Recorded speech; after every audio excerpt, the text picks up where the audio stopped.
Hey guys, Ramsey here. Welcome to another video. Today we have a late night insight video on a Roja Dove, and I have reviewed many Roja Doves on the channel. I've done a ton of work with the house of Roja Dove. There's an entire playlist. There's probably 35 reviews on Roja. I don't know how many there are. I'm guessing. But there's a lot. There's a lot of Roja reviews on the channel, and this is one of the ones I spent a while getting to know. Well, first of all, it was sent to me like this, as a mystery.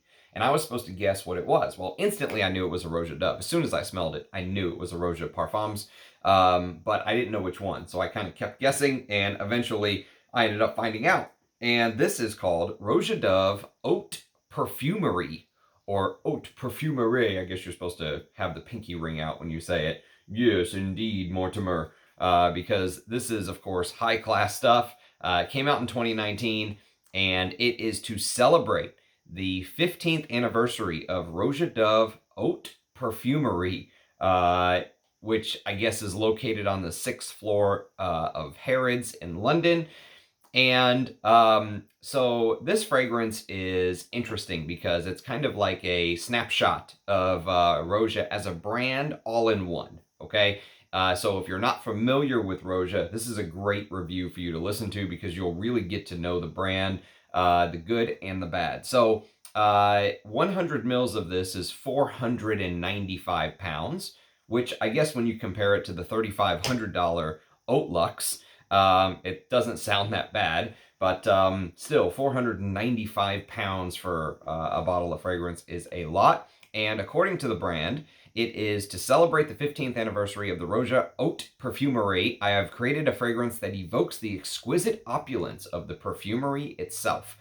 So interesting note, one thing about this fragrance that I think is interesting is if you smell it, it's supposed to almost smell like the remains of what the perfume is what the perfumery itself smells like. So imagine all of the different fragrances that get sprayed inside of the perfumery, right? And imagine all the different scents, the different resins, the different florals, and just imagine they're like left over, right? Imagine they've like soaked into the carpet over the years. That's kind of what this smells like to me. And so it says, a fragrance that is warm and enveloping, like the welcome you receive from my team. A fragrance that sparkles like light dancing from the crystal chandeliers that light up the world's first haute parfumerie. Fragrance marks moments in our lives, and I hope that this creation captures memories of treasured times you have shared with my world-class team as they have helped you discover your perfect scent. Memories that I hope will live with you forever. Roja Dove. Oh, okay. So, first of all, a couple things hit me at once with this. The first thing is this is borrowed from a lot of other Roja fragrances. There's no getting around that. That could be a positive. It could be a negative for you. If you've smelled a lot of Rojas like I have, it very well may be a negative because the very first thing you're going to think is that there are two fragrances that just smell like they've combined to come together. So by far, the one that Roja Dove Haute Parfumerie, we'll just call it RDHP from now on. RDHP borrows heavily from this little bad boy right here, which is Haute Lux. Or actually, it's officially called Roja, I think is what it's called. But everyone calls it Haute Lux, and so that's kind of what it is now called. And you can see I've put a pretty good dent in this. Do not worry. I did not pay $3,500 for this. Fear not. I got a hell of a deal on this, and long story on how I acquired this bad boy at such a deep discount, but do not worry, it's also legit. I got it from a friend who almost basically gave it away to me, and so this is his signature scent, if you will. Roja's signature scent, which he claims there's only 250 bottles made for the entire year. If you have smelled this, you have a very good idea of what RDHP smells like, okay? And that can potentially be a pro. It can also potentially be a con because this came out in 2013. This came out in 2019, the one we're discussing today. This is 495 pounds. This is like $3,500 or something stupid, right? And so If you came to me right now and said, Ramsey, I love this DNA, which one do I get? I would tell you to go for the one that's 495 pounds. You'll save a lot of money, and the smell is very, very close. So it borrows a lot from this. I don't think it has the gold flakes, but so what? You'll live without the stupid gold flakes, right? So that's the first thing. The second thing is that there is a little bit of a leather accord in RDHP that you don't really get as quickly in Haute Luxe. Okay, and that leather accord reminds me a little bit of this little bad boy, which is called Great Britain. And I've done a comparison video between Great Britain and Chanel's Cuir de Lancome. This is supposed to be a Russian leather, although it reminds me a lot. If you've ever smelled Great Britain, it really borrows heavily from this little bad boy, which is Cuir Cannage by Dior. This came out 1 year before Great Britain, okay? So if you know that sort of, just imagine Cuir Cannage Roja Dove, okay? So imagine that purple-smelling iris leather combination, and you get the idea, okay? So there is definitely a heavy Chypre, Labdanum, oriental-like accord in Haute Luxe, and there's definitely a very similar accord in RDHP, Roja Dove Haute Parfumerie, okay?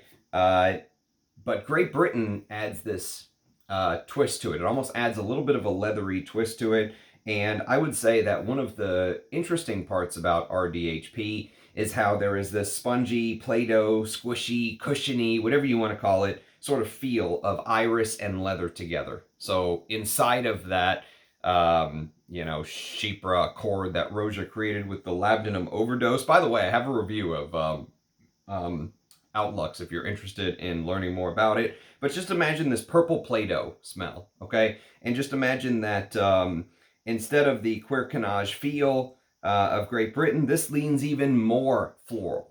Okay, so the note listing, by the way, just in case you have 5 extra minutes, here we go. Bergamot, lemon, orange, aldehydes, grapefruit, and mandarin orange in the top, with cistus, peach, violet, lily of the valley, champaca flower, geranium, heliotrope, and jasmine from Grasse in the heart, with a base of amber arome, absolute, patchouli, cashmere wood, civet, iris, vanilla, benzoin, coriander, frankincense, labdanum, mossy notes, musk, pepper, amyris, ginger, sandalwood, tonka bean, vetiver, and Peru balsam. Okay, so there's the whole note listing. Now, a couple things while I'm thinking about it.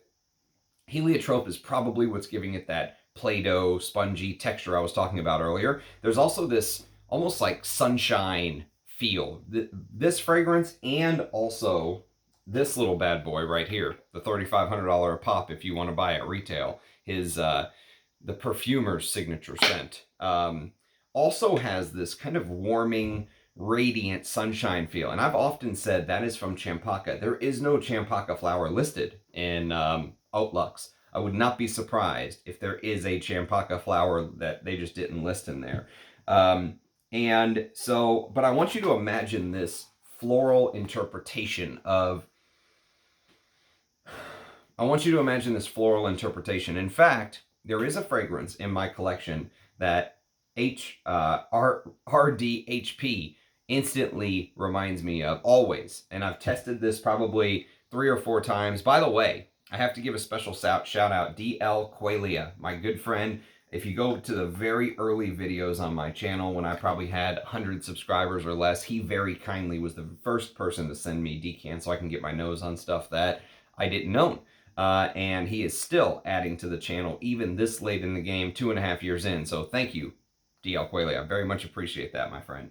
But I've tested this probably 3 or 4 times over the last year or so. I've had this for about a year. He sent me a very generous decant.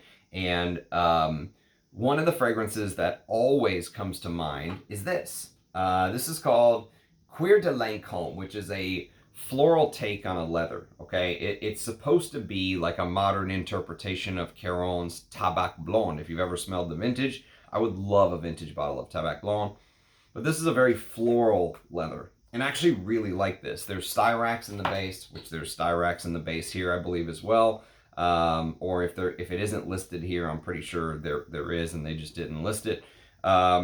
but there's this styraxy, waxy like leather undertone with this big floral bit in Cuir de Lancome. And that feeling, that extra floral leather feeling comes to mind in RDHP, okay?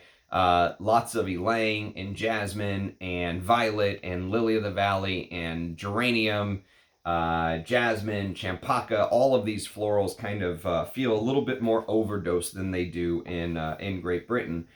And the top is loaded with aldehydes. Okay, so I just want you to imagine that whenever this hits your skin, it sparkles. So it really sparkles on your skin before kind of melting into what I just described. Okay, that floral take on a chypre, heavy labdanum, heavy chypre with a big floral leather overdose. Okay, and these amped up florals, if you don't understand or you've never smelled the Cuir de Lancome, if you happen to have smelled Roja's own chypre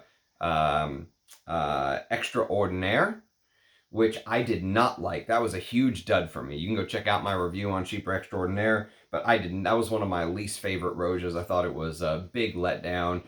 Give me Diaghilev any day of the week over chypre extraordinaire. You know, I think that would be a good comparison. Just imagine the way the florals were kind of overdosed in chypre extraordinaire. You'll get the idea. So, however, I like RDHP a million times better than chypre extraordinaire, but I'm just trying to use the heavy floral overdose as kind of a comparison video. And so here, RDHP 15 kind of shares all the glamour of Haute Luxe, that chypre oriental combo, okay? So lots of labdanum, lots of tonka, Peru balsam, vanillas. Vanilla's a big thing here. And the thing about it is, if you follow Roja, he loves labdanum. And you know what? I do too. That's one thing me and Roja definitely agree on. I'm a huge labdanum fan. Labdanum can almost probably be a perfume in and of itself. It's so beautiful. It's so multifaceted. I love the leathery aspects of it. I love the thick, sticky resins, almost like your fingers are super glued together, right? And a huge amount of labdanum is used here. In fact, I would venture to say that these are some of the best labdanum fragrances that you can buy. Although I do think Chanel's Le Lion is better. I think if you want just an out-and-out labdanum, if you want a good example of a well-done labdanum, Tom Ford Sahara Noir, which is discontinued, I'd love a bottle, but I have a review on the channel, is better in the labdanum department. This does other things that those don't do. The Zoo's Everlasting is a better example of just an out-and-out labdanum. But obviously these do things that those fragrances don't do. But if you're just looking for labdanum overdose, everlasting, or you know, something like Sahara Noir, well, Sahara Noir does other things too. But I think it focuses a little bit more on the labdanum. But the labdanum plays a huge role here, and it adds that sticky accord to the chypre side of it. And I've often said that if you've ever listened to Roja, he says that his creation of Haute Luxe, which is basically also like saying RDHP, because this takes so much from Haute Luxe, that he always says it's almost like a chypre wrapped in cashmere. Good luck figuring out whatever the hell he means by that. But here, it's almost like a sticky, tarry chypre wears a cashmere sweater. Okay, so that combo is very similar. It's like the same combo that you get in Haute Luxe, but that silky, smooth, sort of softness of the florals kind of cut into it, you know? They blend the lavish textures of the mosses, and there is a lot of textured mosses, textured patchouli, heavy patchoulis and textured mosses and thick labdanums and oriental elements from the vanilla, but there's powdery elements too, the powdery iris, the powdery florals.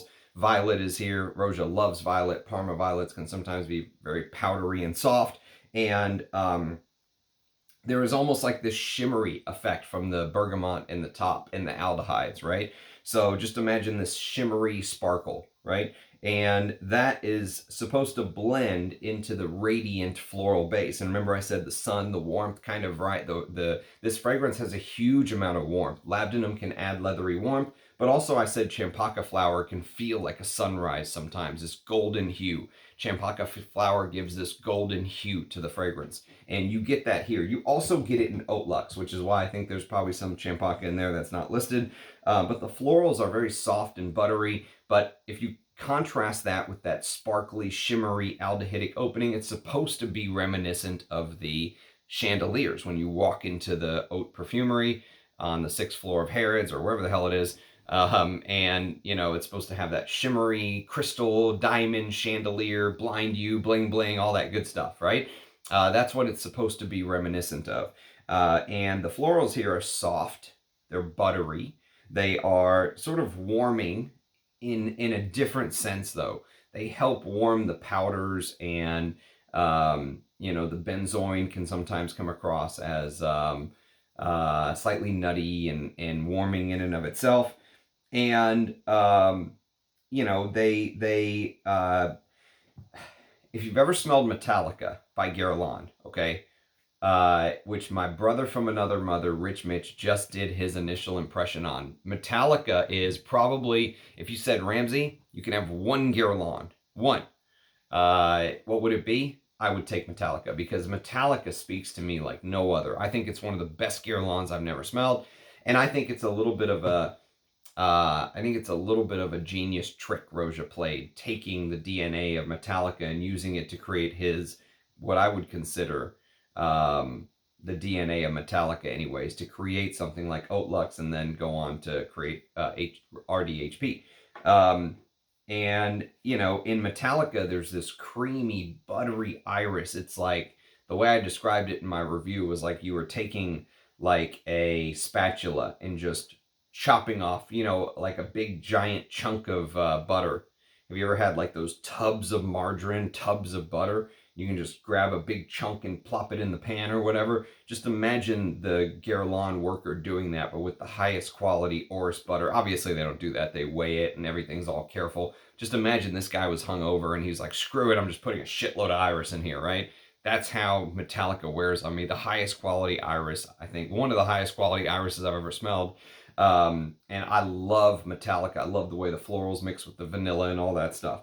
And the beautiful florals in here in RDHP blend with the vanilla, the creamy, smooth vanillas in the base in a way that will remind you of Metallica. If you know Metallica, it'll remind you of that. Or Metalis. They ended up losing a lawsuit to the band Metallica and had to change the name.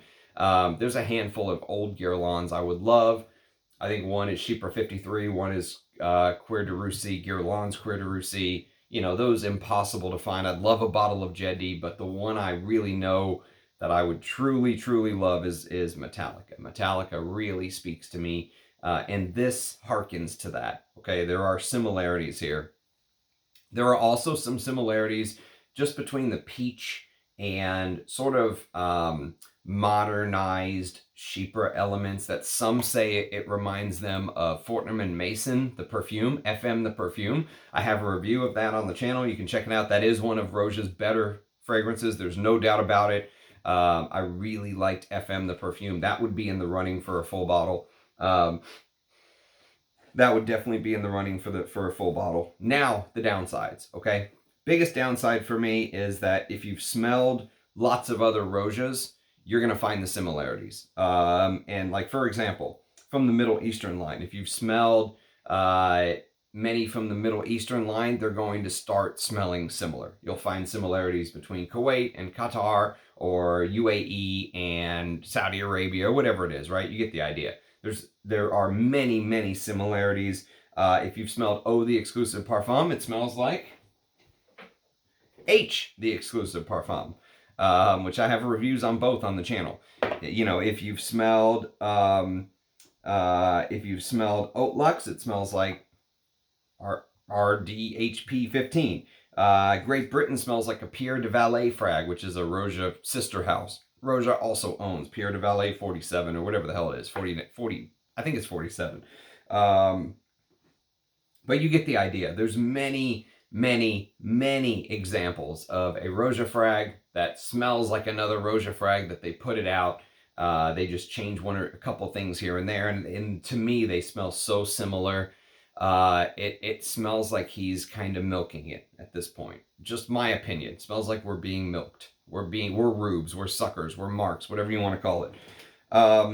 And so that's my biggest beef. And originally I said that for a man with his name on the bottle, Roja's name on the bottle. I remember one time I challenged Roja as far as like in the comments of one of his videos.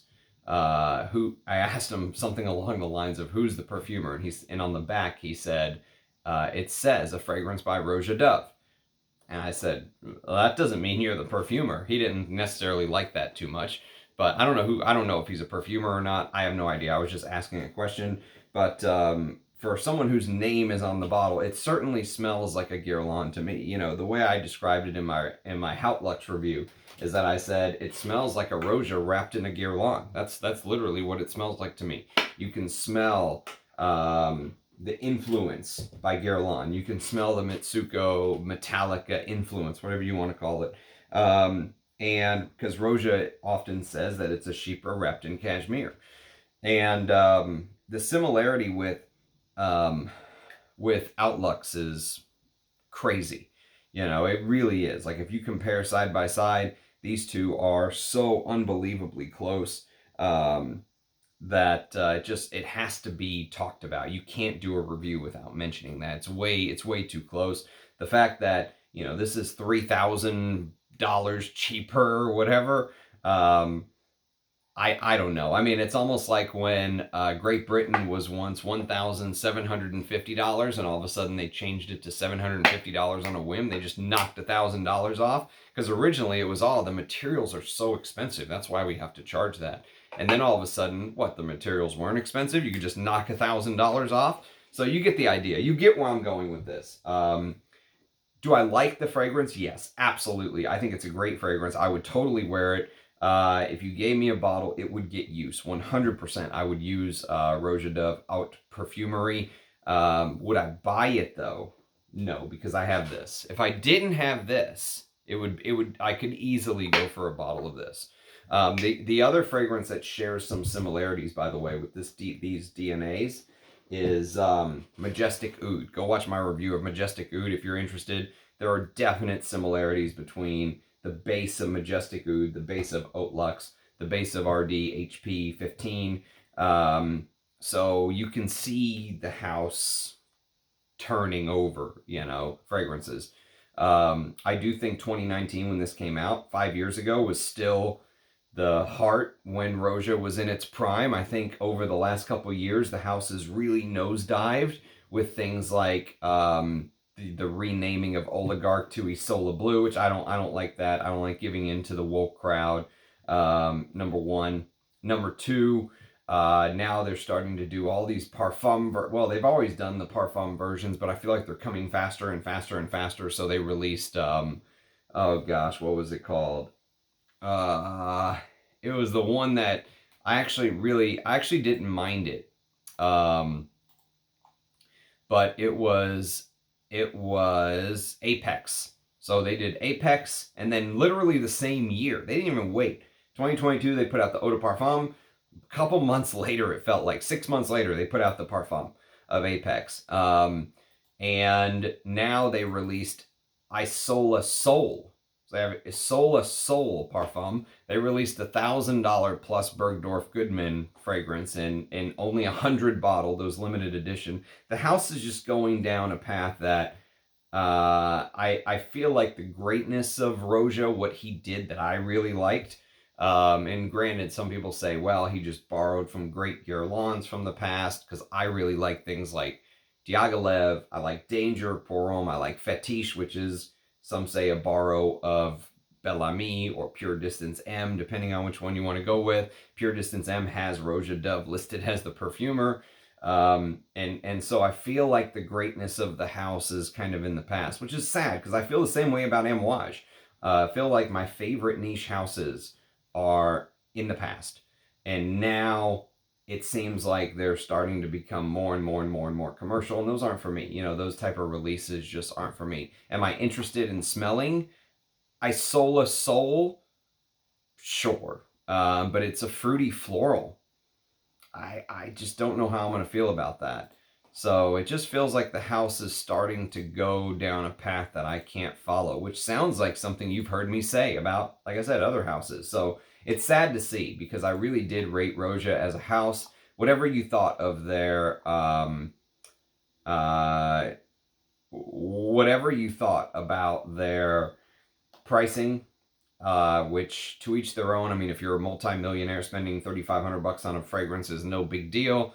But no matter what you thought about the fragrance house and its pricing, I think you had to kind of respect it. Didn't use these big disgusting amber woods like brands like Unique Luxury. At least to me, those type of notes were disgusting. They didn't, go down the Parfum de Marly route or that kind of thing. They very much harkened back to vintage perfumery, and it feels like they're not doing that anymore.